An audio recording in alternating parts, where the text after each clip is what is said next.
Ini adalah buku yang bertajuk The Ethnic Cleansing of Palestine.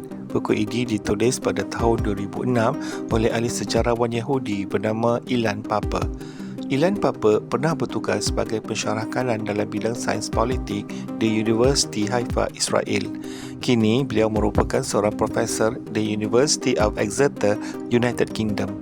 Buku ini menceritakan bagaimana Perang Palestin pada tahun 1948 telah menyebabkan sebahagian besar negara tersebut dirampas oleh Israel. Hampir 750,000 daripada 900,000 penduduk Arab Palestin diusir keluar dari tanah airnya sendiri. Proses perampasan tanah dan pengusiran rakyat Palestin ini dinamakan Nakbah. Dalam bahasa Arab, perkataan Nakbah bermaksud malapetaka.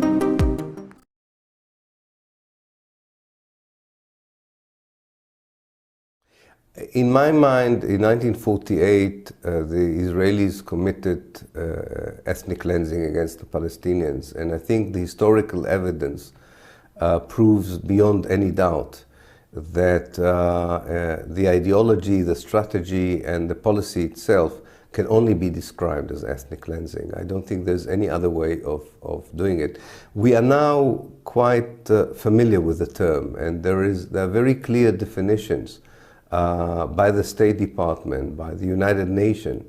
And in my book, I show how especially the State Department definition of ethnic cleansing fits the Israeli operations in 1948.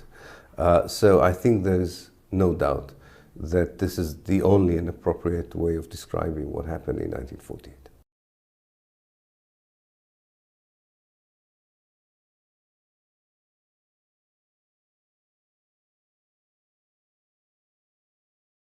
The idea of ethnically cleansing Palestine developed throughout the years, in a way. It was first a very fluid idea and a very elusive idea from the 1930s onwards.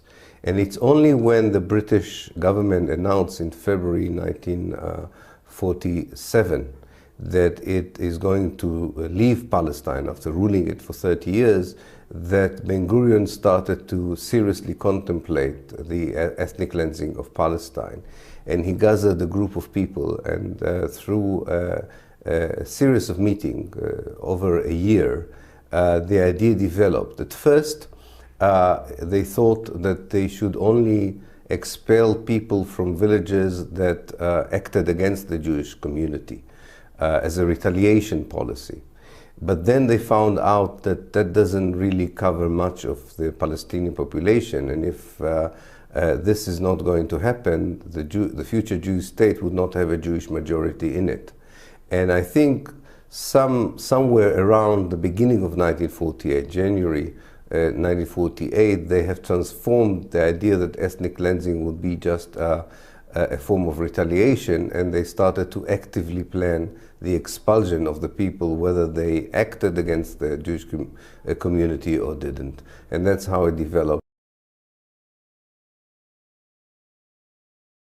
The settlement of Jews in the West Bank and the Gaza Strip that began in 1967, I think is a part of a new phase of ethnic cleansing. One has to understand that the Israeli government in 1967 realized it could not repeat the ethnic cleansing of 1948 on the one hand. On the other hand, they also realized that they cannot allow these people to become citizens of Israel. So in order to find a formula that would, on the one hand, keep the people under Israeli control, and on the other hand would not expel them, they needed to downsize the area in which these Palestinians lived in order to have a better control.